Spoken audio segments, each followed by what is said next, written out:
Hello, this is Transduction Signal on DubLab Radio. I'm your host, Trovarsi, along with Orly Gal. Hey, Orly. Hi. Join us each month on DubLab Radio as we bring on a special guest. We interview them, talk about their approach to live performance, their musical journey, and all the things that are happening in their life, right? So who do we have? Tonight on the show, we have Mr. Sleepy Cat. He's an LA-based producer and live artist in the house and techno community. He's also an amazing live audio engineer. And he also mixes and does engineering at his home studio, which is, by the way, amazing. He's a dear, dear friend of mine, and I'm really excited to have him on the show. Awesome. I'm excited. Let's bring him in. Sleepy Cat, welcome. Hey there. How's it going? It's going good. We're excited to see your video and to and share this audio with everyone. I guess before we do that, is there anything that you want to say about it, or do you want to just... Yeah. First, thank you for having me on the show. Really appreciate that. Thank you for the introduction, Orly. I recorded this last week, and it took me a little bit to figure out what I wanted to do, and I'm excited to let you guys see and hear any feedback you guys have or whatnot. But yeah, it's kind of like an evolution of my live performance and where I'm taking it. So yeah, hope you guys like it. Awesome. All right, let's just get right into it. Everyone mute up, and here we go.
Yeah, that was so good. You had me dancing. Thank you. Yeah, me too. It's good feedback. Yeah, no, that was fantastic. I have a lot of questions too, so. All right. Ask away. Well, before we start, peppering you with questions. Yes. And I mean that in a great way.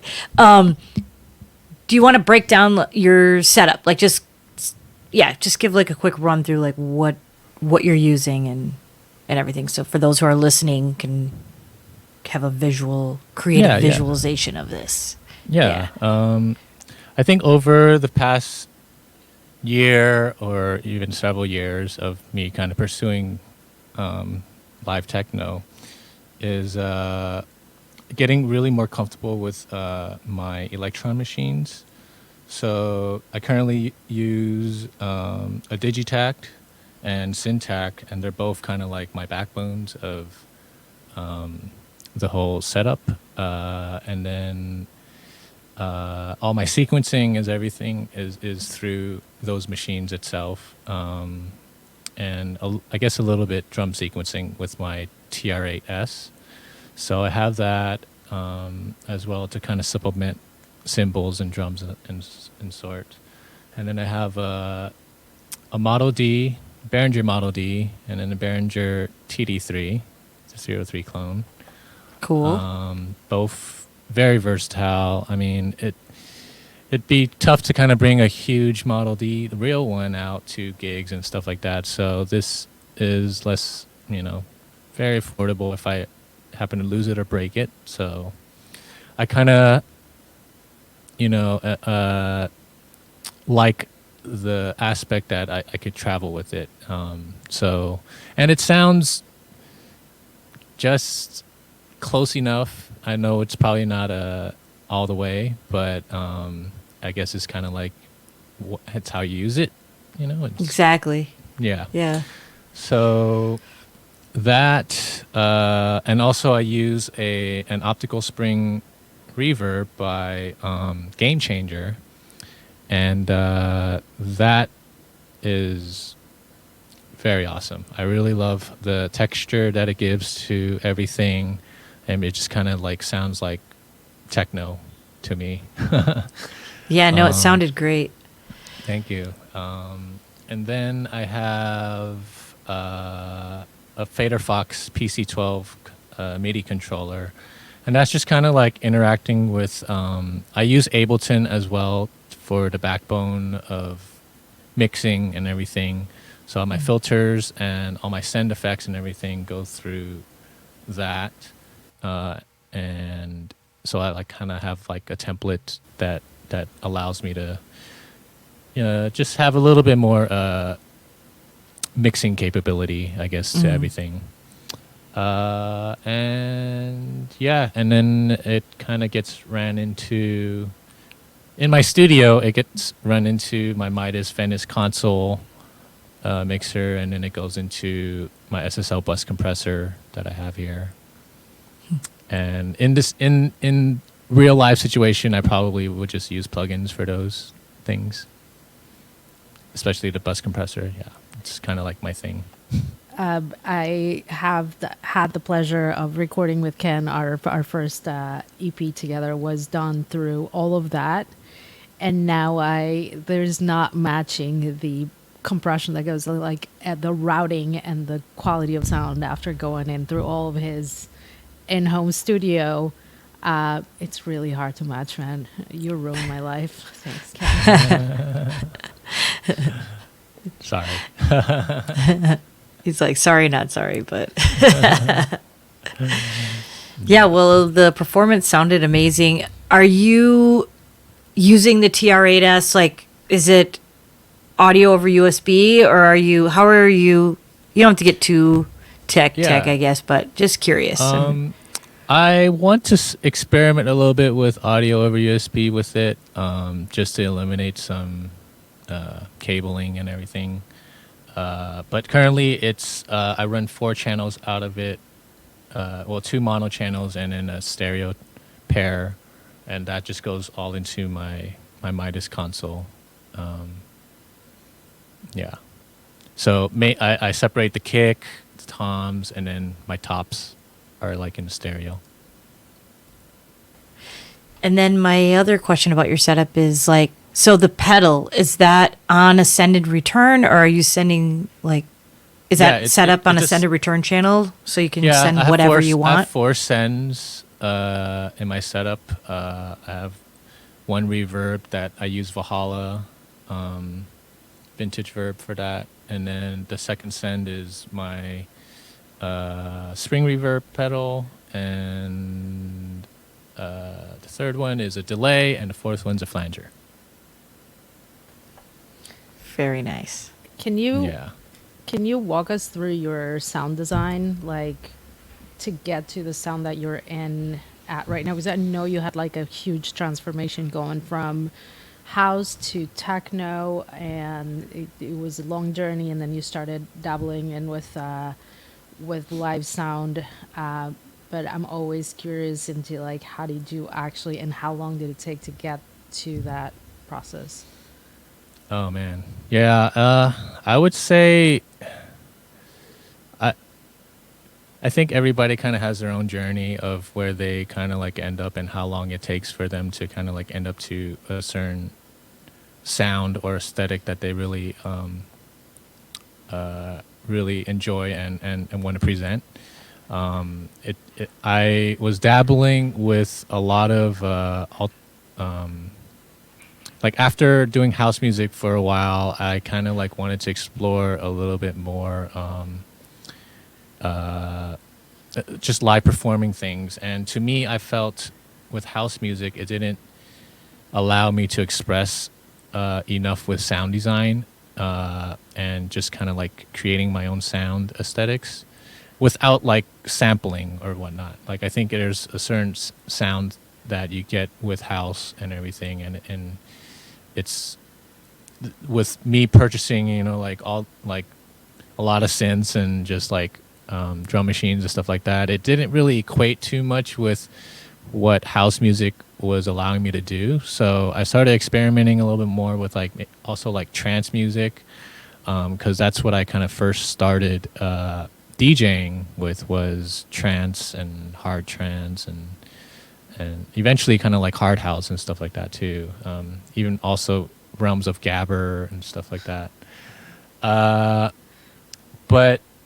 I kind of like started going back to like where those roots were, like when I first started my musical journey. And I did like pretty much a full album with just trance songs, like more synth melodic trance kind of oriented stuff. And that was like all during lockdown, so a few years ago.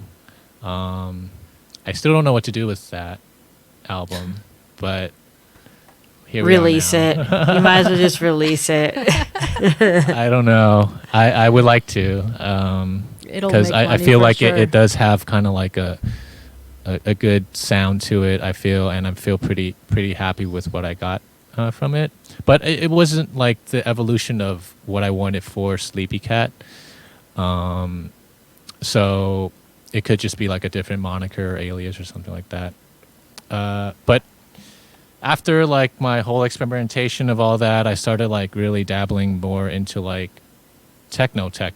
I didn't really understand a whole lot of aspects of it, because I was just kind of like, for the longest time, I really wasn't interested in it. Like I always had kind of like a pre-notion of how it is. And when I started discovering, I guess like artists like Robert Hood or Planetary Assault Systems, Luke Slater and everything, and Surgeon, you know, like all these techno artists were like, oh, okay, this is like a different kind of techno that I really kind of like can enjoy and like groove to and stuff like that. And so I heard, like, I was watching interviews from Jeff Mills and Robert Hood, and I didn't really know the originators of techno until like, you know, a few years ago, and then I started like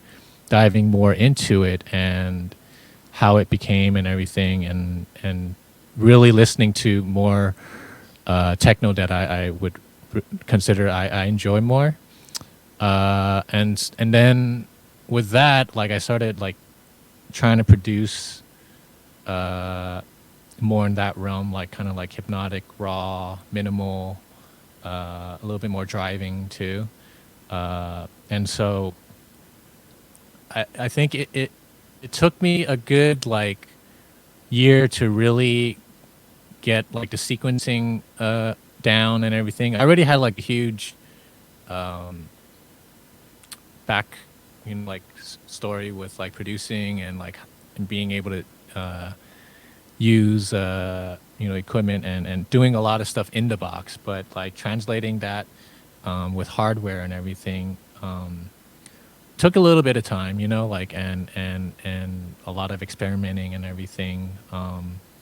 And then once I was able to get a hang of like, okay, I know what I want in my head and I could get it out into the machines. Like, I think this is all happening like within the past few months. Like my first live techno show was in San Bernardino for at a underground warehouse party, and then I learned a lot from that, just experiencing it and everything. And I think from then, that was like 2 months ago, 3 months ago, something like that. And until now, I'm like even like, oh, okay, things are like clicking even more. And so I still feel like I have a lot to go, like as far as like producing techno and performing live techno. So, but I'm pretty happy where I'm at right now. Nice. Yeah, it's definitely like definitely a process, and every show you play, it's like you learn to don't do that again because that was cool, and don't do that again because oh shit, like yeah, pretty much. But I wanted to kind of back up just a minute because just give a little bit more of your background. So I think you started DJing in 2001. Like, were you in the Bay Area? Where is that? Where you're from, or where are you from? Yeah, yeah.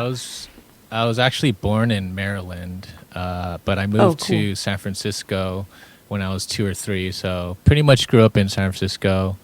I was very much into the rave scene that was out there. That was starting up, like early 2000s, late 90s and stuff like that. And I really, I was so interested in the whole scene and everything. I eventually wanted to DJ, and so I was like, yeah, I want to be like that guy that's in that rave that's just like killing it for everybody. And so I started. I bought a pair of turntables. They were like a pair of Stanton turntables. And I was like, after a month, I was just like, all right, these are not cutting it. And like every time I push the platter, it just stops and everything. And so I have the same one, same experience. Terrible. Yeah, I was just like, it's not really doing it for me. So I just went all in and I was like, all right, buying my pair of Technics. And so got a pair after a month and, started collecting a bunch of records. Used to go like record shopping like every single week with my paycheck.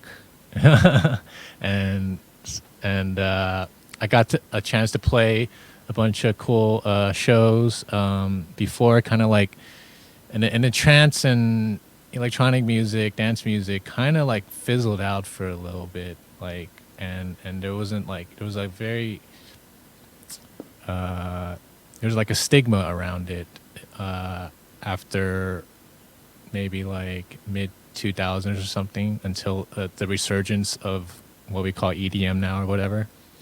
So I kind of stopped playing a lot of trance or like electronic music oriented stuff, and I went more towards hip hop and R&B and kind of like more club stuff. And then I eventually just played a ton of clubs, like pretty much every club in San Francisco. I was like doing 3-4 nights a week for a good while. Just working DJ. Nice, but at least that helps you like get familiar with other genres, and that brings you Reading the crowd, being able to, work under pressure, yeah.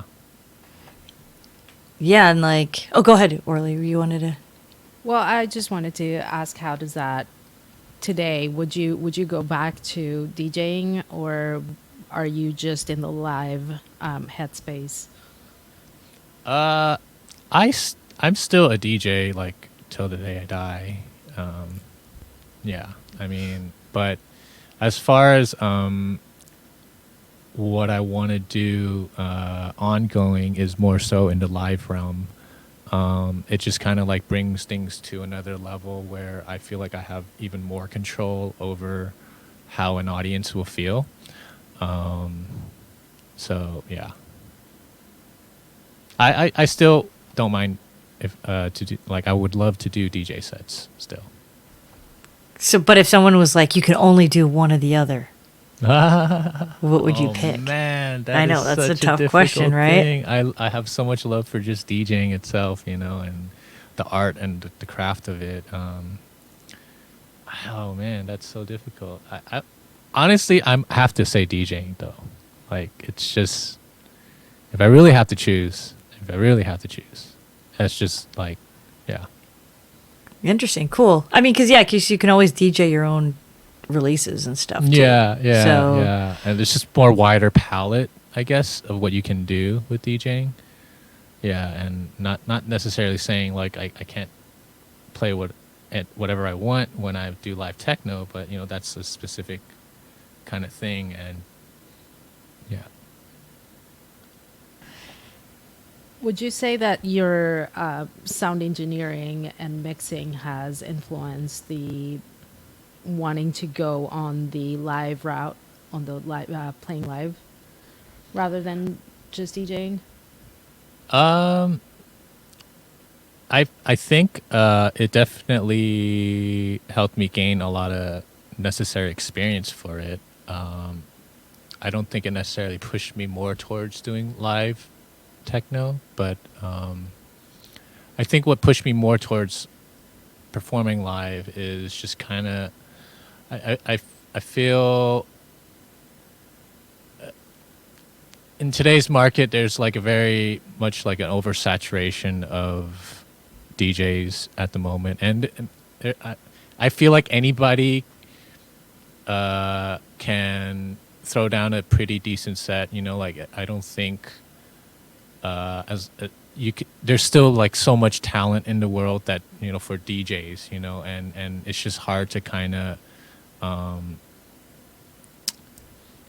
like be in this market where it's just so overly saturated. And it's not that I don't want to DJ and share my my taste in music with people, but I think I'm kind of like, I want something different now, it's like a different challenge, right?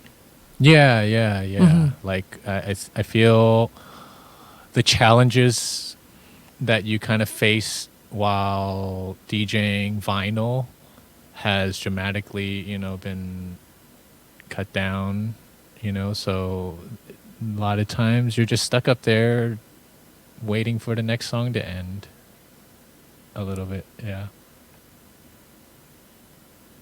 Where like you feel like live, it's more, you have control. You're way more in the zone. That's the thing. Like, when I play vinyl, like, you are constantly listening and like making sure things are in time still, and that's I think what makes, I think, you feel like a certain way, like a connection towards the sound that you're putting out into the room. And I feel it's a little different when you kind of just have to stand around and wait and stuff, or throw your hands in the air or something like that. Do you feel like you're going to move on to Eurorack to add challenges to the live performance? Yeah, I'm been heavily considering getting into more modular. I actually purchased a Moog studio pack, which is the Mother 32, the sub harmonicon, and the DFAM. And Nice. still waiting for that to come in. Moog is taking their time right now. But that's kind of like what I'm going to try to do as far as like trying to get into like more modular. I think it's kind of like working with a semi-modular system might help me kind of Get your feet wet. Yeah, get Kinda my feet in. wet. Yeah, of what I can modulate, what happens, like when you do patches and stuff like that. I feel like when you DJ, you go from like, okay, I went from like not wanting to carry all my vinyl into the show because they won't let me into any other country with that, into like, we went as small as possible with a USB and headphones and bye, we're good to go. And then you start playing live and you start completely the opposite. Is like, how many things can I bring with me on the road? How much can I carry? What can I add? How many more challenges? To like, so the motherboard like sinks in with everything, and how much stress can I add to my show? And then you go back to like, okay, I feel like with one modular, maybe one like little piece of equipment, another piece of equipment, we're good here. Yeah. Oh, I mean, yeah, like, so that really reminds me of what Robert Hood was talking about in one of his interviews, and it's just about minimalism and what you can do with that one machine, like how you can like really make it talk and everything and work. So I think that's why like I focus so much on like being able to just build pretty much a complete song on each of my Electron machines. So like in my Digitac, I could just run 8 tracks out of it and it could just sound solid. And same with like the Syntac, it has 12 tracks, but I don't really need all 12 to make it work. So minimalism really helps in live performance, because then you're not thinking about 100 million things that, is in your routing or whatever. And I think overall it makes you really learn each piece of gear and really utilize it to its max. So, yeah, no, I agree with you 100%. Like, I've gone through phases of constantly changing my setup to sticking to a specific setup. And there's pros and cons with that. But, yeah, it definitely gives you an opportunity to dive in more if you stick with something for a little bit. That's what I was sorry. just going to go. mention that Surgeon actually is a huge fan of that. Like, in his live setup, he says he only uses whatever is in his little skiff, and then if he wants to change anything, he takes something out and puts something new in, and he only sticks with that. Yeah, like he does hyper focus, but he's also like, it's like both worlds, right? Like, but he often changes his setup a lot. I think like recently, like he's kind of stuck with this Pulsar 23 situation right now, but yeah. But I wanted the setup is the yeah, exactly. Yeah. So it's not like complicated. That's like the big thing. I mean, yeah, you have like a nice compact, I think like setup that you could travel with right now, right? Like when you're writing though, I wanted to ask you, are you writing all of your various patterns previous? Do you write, okay, compound question. Do you write all the patterns and then more so move those patterns around, or do you write more in like a song mode, or do you write like patterns that just kind of that you can just mix and match? Like what is your process to get to playing the live show? Or is it like improv and you're just like fuck it and you just like writing on the fly too? Or I have to have prepared sequences and patterns. The only thing that I might really do live sequencing is like on my TR8, and maybe I could just sequence a few things here and there, but I think it's very difficult to sequence and create the rhythm and the pattern and everything like on the fly. I feel I haven't really tried to do that more so in a live performance, but what I do usually is, just design my kick pattern and everything, and kind of like go really super in depth of like how I could do envelope, like how to change my envelopes and everything like that, to really kind of make a groove and stuff, and then move on to the different kinds of like sounds I would for a particular pattern. So whenever I turn on a pattern on each one of my machines, if I just leave all the tracks unmuted, that should just sound like the most extreme part of the song or something like that, where it builds Right, up like and all the everything. parts are in kind of Yeah, scenario. but it all Yeah. will still talk well with one another and groove and rhythmically and everything. And what I would do is kind of like for introducing each element or something, like maybe I'll do filter sweeps or something, or just volume, kind of like brides and stuff like that. But every pattern exists in just one of these machines, and then it could be, and if I have like external pieces of like gear and everything, like I would be able to just select a different MIDI channel to kind of send stuff out, or I could use a sample within my machine to kind of, or sound in the machine to create that synth or whatever, or I could outsource it to one of the other synths, external ones.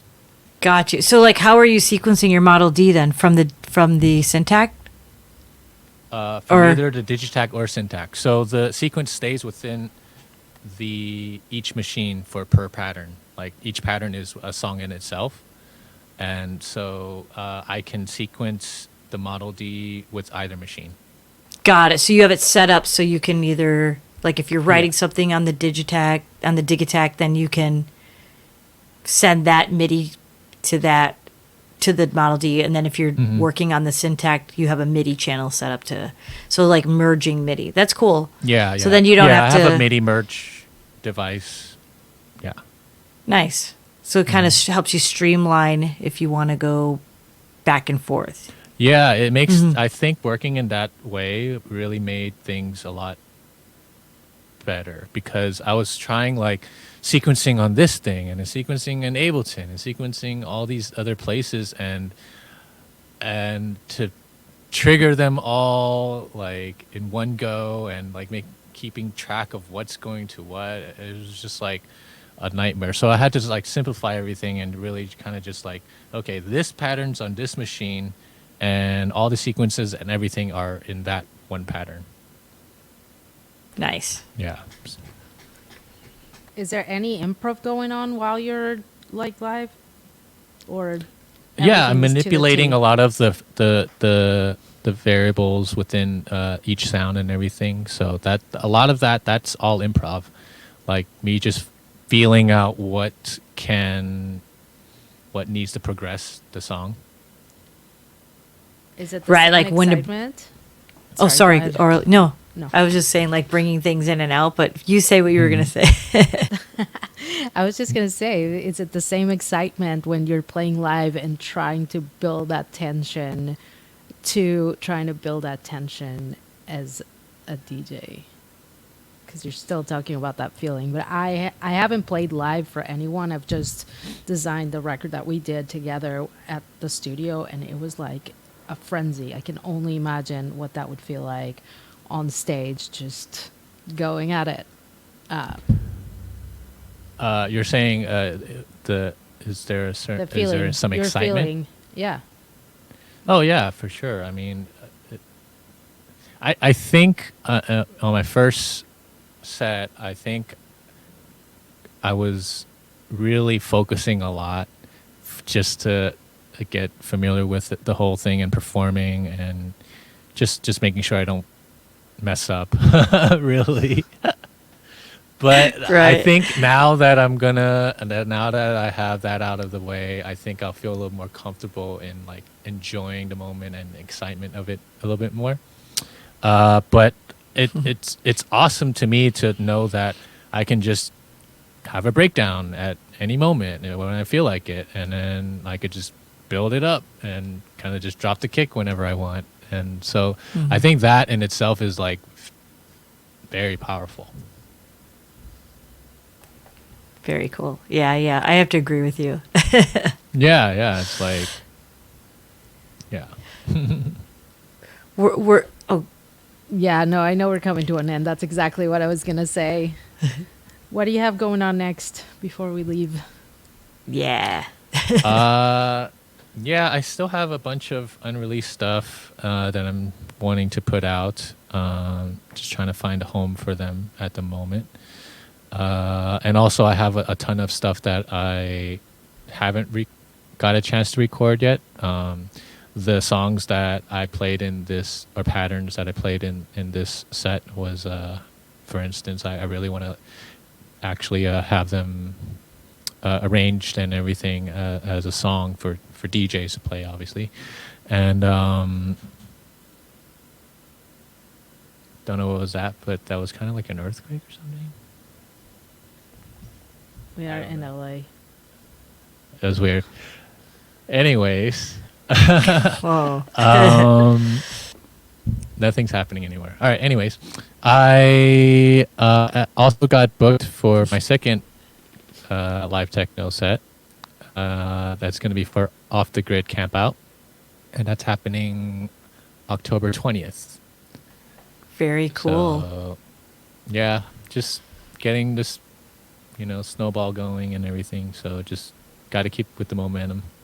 Where's that? Just where can people find that information if they decide they want to do this camp out, or is it sold out? Or yeah, there's still tickets being sold. I'm going to have links in my IG, Instagram, but you also could probably look up Off the Grid Camp Out on Instagram, and there'll be a lot of information for it there. There's some really cool like house and techno artists that are going to be there. Orly, Mark Farina, Ardalan. nice. That sounds like it's a lot of fun. That's a great show. Yeah, thank you. Well, thank you so much for being on the show and taking the time to talk to us. Yes, I really appreciate it. Yeah, thank you so much for being here. No problem. Thank you for having me. Appreciate it. And we'll make sure the listeners, they have all your links. It'll be in the show description. Be sure to check out Sleepy Cat. If you're not making it to Off the Grid, pop over definitely to that Spotify, because you did an album with Orly. So, yeah, we'll drop that link in there as well so people can check that out. There's another one coming soon. Oh, awesome. I like it. Cliffhanger at the end of the show. All right. We'll be on the lookout for it. Thank you so much for being here. Appreciate it. I'm Trovarsi. I'm Orly Gal. And this is Transduction Signal. Peace.